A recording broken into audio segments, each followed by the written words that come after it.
నిర్గమకాండము 28వ అధ్యాయము.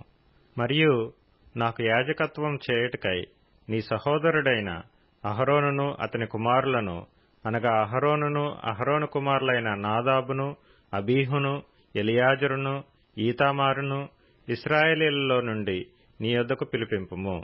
అతనికి అలంకారమును ఘనతయు కలుగునట్లు నీ సహోదరుడైన అహరోనుకు ప్రతిష్ఠిత వస్త్రములను కుట్టవలెను. అహరోను నాకు యాజకుడగునట్లు నీవు అతని ప్రతిష్ఠించుదువు. అతని వస్త్రములను కుట్టుటకై నేను జ్ఞానాత్మతో నింపిన వివేక హృదయులందరికీ ఆజ్ఞయిమ్ము. పతకము, ఏఫోదు, నిలువుటంగి, విచిత్రమైన చొక్కాయి, పాగా, దట్టియు వారు కుట్టవలసిన వస్త్రములు. అతడు నాకు యాజకుడై ఇండునట్లు వారు నీ సహోదరుడైన అహరోనుకును అతని కుమారులకును ప్రతిష్ఠిత వస్త్రములను కుట్టింపవలెను. వారు బంగారును, నీల ధూమ్ర రక్తవర్ణములు గల నూలును, సన్ననారను తీసుకుని బంగారుతోనూ నీల ధూమ్ర రక్తవర్ణములు గల ఏఫోదును పేనిన సన్ననారతోనూ చిత్రకారుని పనిగా చేయవలెను. 2 అంచులయందు కూర్చబడు 2 భుజఖండములు దానికుండవలెను. అట్లు అది సమకూర్పబడి ఇండును. మరియు ఏఫోదు మీద నుండు విచిత్రమైన దట్టి దాని పని రీతిగా ఏకాండమైనదై బంగారుతోనూ నీల ధూమ్ర రక్తవర్ణములు గల నూలుతోనూ పేనిన సన్ననారతోనూ కుట్టవలెను. మరియు నీవు 2 లేత పచ్చలను తీసుకొని వాటి మీద ఇశ్రాయేలీయుల పేర్లను, అనగా వారి జనన క్రమము చొప్పున ఒక రత్నము మీద వారి పేళ్లలో 6ను, 2వ రత్నము మీద తక్కిన 6 పేళ్లను చెక్కింపవలెను. ముద్ర మీద చెక్కబడిన వాటి వలె చెక్కిడి వాని పనిగా ఆ 2 రత్నముల మీద ఇశ్రాయేలీయుల పేళ్లను చెక్కి బంగారు జవలలో వాటిని పొదగవలెను. అప్పుడు ఇశ్రాయేలీయులకు జ్ఞాపకార్థమైన రత్నములనుగా ఆ 2 రత్నములను ఏఫోదు భుజముల మీద ఉంచవలెను. అట్లు జ్ఞాపకము కొరకు అహరోను తన 2 భుజముల మీద యెహోవా సన్నిధిని వారి పేరులను భరించును. మరియు బంగారు జవలను మేలిమి బంగారుతో 2 గొలుసులను చేయవలెను. సూత్రముల వలె అల్లిక పనిగా వాటిని చేసి అల్లిన గొలుసులను ఆ జనులకు తగిలింపవలెను. మరియు చిత్రకారుని పనిగా న్యాయ విధాన పతకము చేయవలెను. ఏఫోదు పనివలె దాని చేయవలెను. బంగారుతోనూ నీల ధూమ్ర రక్తవర్ణములు గల నూలుతోనూ పేనిన సన్ననారతోనూ దాని చేయవలెను. అది మడవబడి చచ్చవుకంగా నుండవలెను.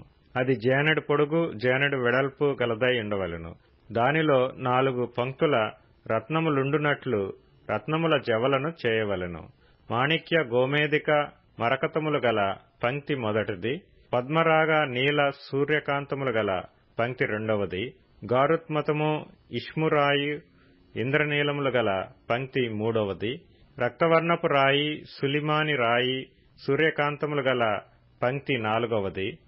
వాటిని బంగారు జవలలో పొదగవలెను. ఆ రత్నములు ఇశ్రాయేలీయుల పేర్లు గలవై వారి పేర్ల చొప్పున 12 ఉండవలెను.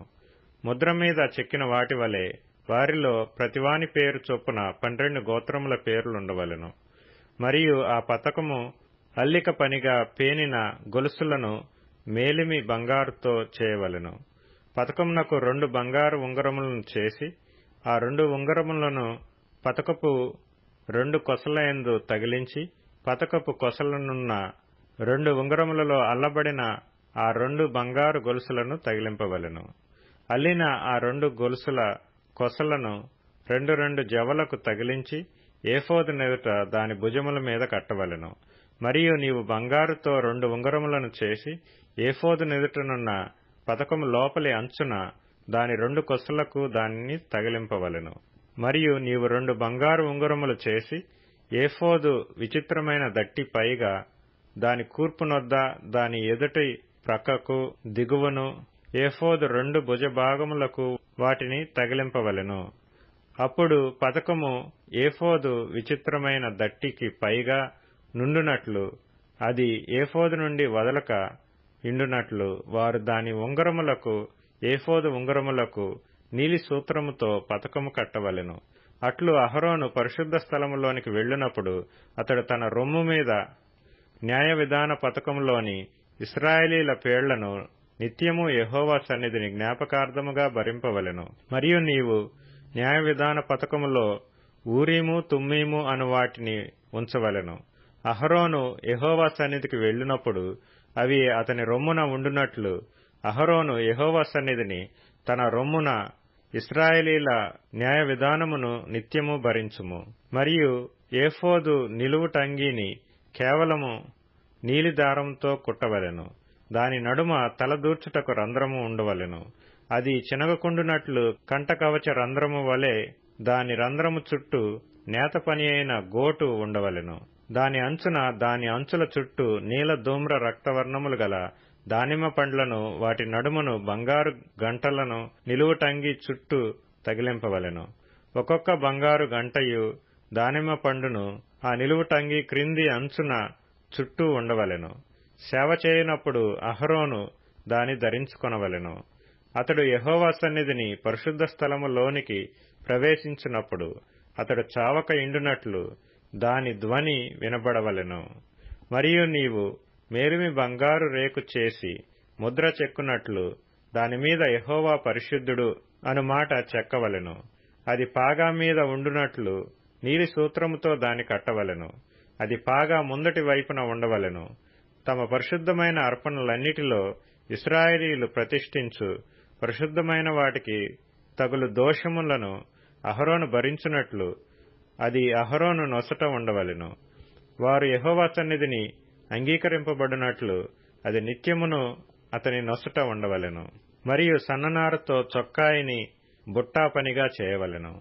సన్ననారతో పాగాను నేయవలెను. దట్టిని బుట్టా పనిగా చేయవలెను. అహరోను కుమారులకు నీవు చొక్కాయిలను కుట్టవలెను. వారికి దట్టీలను చేయవలెను. వారికి అలంకారమును ఘనతయు కలుగునట్లు కుళ్ళాయిలను వారికి చేయవలెను. నీవు నీ సహోదరుడైన అహరోనుకును అతని కుమారులకును వాటిని తొడిగింపవలెను. వారు నాకు యాజకులగునట్లు వారికి అభిషేకము చేసి వారిని ప్రతిష్ఠించి వారిని పరిశుద్ధపరచవలెను. మరియు వారి మానమును కప్పుకొనుటకు నీవు వారికి నారలాగులను కుట్టవలెను. వారు ప్రత్యక్షపు గుడారములోనికి ప్రవేశించినప్పుడైనను పరిశుద్ధ స్థలములో సేవ చేయుటకు బలిపీఠమును సమీపించినప్పుడైనను వారు దోషులై చావక ఇండునట్లు అది అహరోను మీదను అతని కుమారుల మీదను ఉండవలెను. ఇది అతనికిని అతని తరువాత అతని సంతతికిని నిత్యమైన కట్టడ.